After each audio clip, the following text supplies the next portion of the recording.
मिट्ठू तोता और रानू चिड़िया सुबह से बैठे हुए थे। तोते भैया अब चलें, ये किसान तो घर जाएगा नहीं और ना ही हम किसान की मकई खा सकते हैं। रानू चिड़िया, लेकिन वो कालू कौवा कैसे हर रोज किसान की मकई ले जाता है? वो कल भी मेरे सामने किसान की मकई खा रहा था। मैंने पूछा तो कहने लगा कि किसान के खेत से लाया हूँ। वो एक नंबर का चोर है, किसी न किसी तरह वो मकई चोरी करके ले जाता होगा। किसान खेत में काम कर रहा था और चिड़िया और तोता बिना मकई खाए ही जंगल वापस चले जाते हैं। हाँ भी तोते और चिड़िया, बताओ क्या आज तुमने किसान के खेत से मकई खाई है? ना, हम तो सुबह से दोपहर तक पेड़ पर बैठे रहे, लेकिन वो किसान है कि घर गया ही नहीं और हम थक हार कर बिना मकई खाए ही जंगल लौट आए। मैं तो जा रहा हूँ, पेट भर मकई खाऊंगा भी और अपने साथ भी लेकर आऊंगा। कालू कौवा इंसानों की बस्ती की तरफ जाता है। कालू कौवा किसान के खेत में जाकर किसान से कहता है, किसान किसान, तुम्हें तुम्हारी पत्नी घर बुला रही है, तुम्हारे घर में मेहमान आए हैं। अच्छा, तो मैं जल्दी से घर जाता हूँ। काफी शुक्रिया जो तुमने मुझे बता दिया। किसान अपने घर चला जाता है और कौवा मजे मजे से किसान के खेत से मकई खाने लगता है। नहीं, मैंने तो आपको नहीं बुलाया। क्या मेहमान नहीं आए थे? तो फिर उस काले कौवे ने मुझसे झूठ क्यों बोला? कौवा झूठा है, मैंने तो उसे नहीं भेजा। कौवा पेट भरकर मकई खाता है और कुछ मकई अपने साथ लेकर वापस जंगल लौट जाता है। कौवे कौवे, एक मकई का भुट्टा मुझे भी दे दो। ना, मैं तो मकई का भुट्टा किसी को नहीं दूंगा, बहुत मुश्किल से लाया हूँ मैं। कौवा चिड़िया के सामने बैठकर मकई का भुट्टा खा रहा था और चिड़िया के मुंह में पानी आ रहा था। दूसरे दिन कौवा फिर से किसान के खेत में जाता है और किसान से कहता है, किसान किसान, मैं अभी अभी तुम्हारे घर से आया हूँ, तुम्हारे बेटे को तेज बुखार है, जल्दी से घर जाओ। कौवे की बात सुनकर किसान घबरा जाता है और कुछ सोचे बिना अपने घर भाग जाता है और कौवा मजे से मकई खाने लगता है। कहाँ है मेरा मुन्ना? मुन्ना तो बाहर खेलने गया हुआ है। क्या मेरा मुन्ना ठीक है? हाँ, मुन्ना तो बिल्कुल ठीक है। तो फिर इसका मतलब आज फिर उस शरारती कौवे ने मुझसे शरारत की है।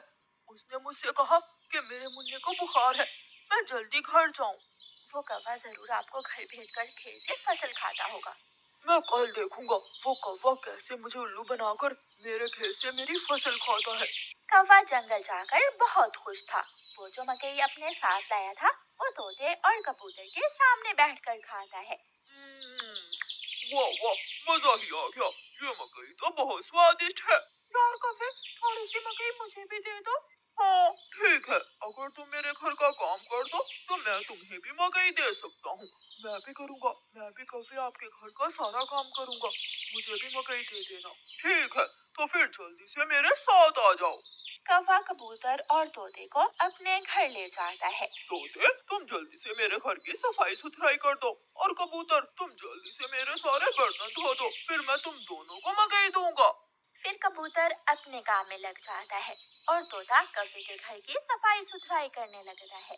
दोनों अपना अपना काम खत्म कर देते हैं। कौवे, मैंने काम कर दिया है, अब मुझे मकई दे दो। मैंने भी काम कर लिया है, मुझे भी मकई दो। कौन सी मकई? चलो भाग जाओ यहाँ से तुम दोनों, मैं तुम्हें कुछ नहीं देने वाला। तुम धोखेबाज हो, तुमने धोखे से हमसे अपना काम करवाया और अब हमें भूखे ही भेज रहे हो। कबूतर और तोता वहाँ से चले जाते हैं। कौवा हर रोज की तरह अगले दिन भी किसान को पागल बनाने के लिए किसान के खेत में चला जाता है। कौवा किसान के पास जाता है और किसान से कहता है, किसान किसान, मैं अभी अभी देख कर आया हूँ, तुम्हारी गाय जंगल की तरफ जा रही है, शायद उसकी रस्सी टूट गई होगी।